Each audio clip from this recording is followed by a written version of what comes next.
జై శ్రీరామ్. మనకి ఒకసారి శ్రీ యాగంటి కోటేశ్వరరావు గారి స్పీచ్లో వింటున్నప్పుడు ఇది అందరూ వినే ఉంటారు. బట్ అంటే నాకు కూడా కొంచెం అంటే కొంతమంది పూర్తిగా తెలియకపోవచ్చిన విషయంతో నేను చెప్తున్నాను.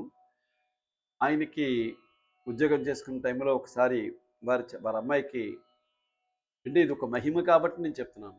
వారి అమ్మాయికి ఈ ఆడుకుంటున్న టైంలో ఈ గడప మీద ఎక్కడ పడిపోయి నాలిక కట్ అయిపోయింది.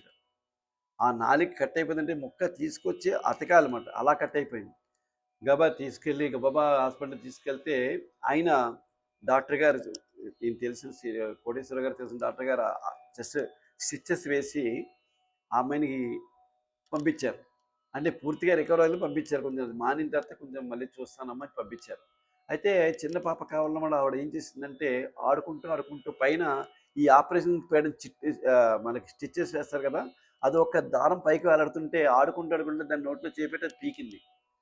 అసల ఆ పీకేసరికి మళ్ళీ కట్ అయిపోయి బ్లడ్ వచ్చేసి మళ్ళీ ఇదొత్తే, మళ్ళీ ఆయన హాస్పిటల్‌కి తీసుకెళ్ళి, "ఏంటి స్వామి ఇలా జరిగిందని" చెప్పాడు. అయితే ఆయన కూర్చున్న అక్కడ హాస్పిటల్‌లో స్వామివారి ఫోటో ఉంది, సత్యనారాయణమూర్తి స్వామి. ఆ ఫోటోకేసి చూస్తే ఆ ఫోటో నేను సత్యనారాయణమూర్తి ఫోటో చాలా గంభీరంగా ఉంటుంది. మరి విష్ణుమూర్తిలా కాకుండా ఆయన ఫోటో విధిగా ఉంటుంది. చూసి నవ్వుతున్నట్టే కనిపిస్తే ఈయన బాధపడ్డారట. "ఏం నువ్వు నన్ను బాధలు చూసి నువ్వు నవ్వుతున్నావు, నువ్వు నాకింత ప్రాబ్లమ్ పెట్టి, ఇంత కష్టం పెట్టి నువ్వు నవ్వుకుంటున్నావా" అని అని బాధపడ్డాడు ఆయన ఫోటోకేసి చూసి. కొంచెం బాధపడి కళ్ళు మూసుకొని కాస్త ధ్యానంలో కూర్చుంటే, తర్వాత అసలు ఇంటికి ఈసారి ప్రాబ్లమ్ ఉండదని తీసుకెళ్ళని చెప్పని చెప్తా. జస్ట్ వితిన్ 1-2 డేస్‌లో మరి ఆ స్వామివారి కృపకి నేను నడిచొస్తానని మొక్కుకున్నట్టు ఆయన. ఎక్కడి నుంచి ఆయన కాకినాడ నుంచి అన్న వరకు నేను నడిచొచ్చి నీకు మొక్కు తీర్చుకుంటాను అన్నట్టు. దెబ్బకి ఆమె వితిన్ కొన్ని రోజుల్లోనే మామూలుగా అసలు స్టిచెస్ వేసిన గుర్తు కూడా లేకుండా నాలిక మామూలుగా అయిపోయిందట. అంటే అప్పుడు ఆయన కష్టపడి నడుచుకుంటూ అక్కడ అన్నవరం వెళ్ళి దర్శనం చేసుకొని వచ్చారట.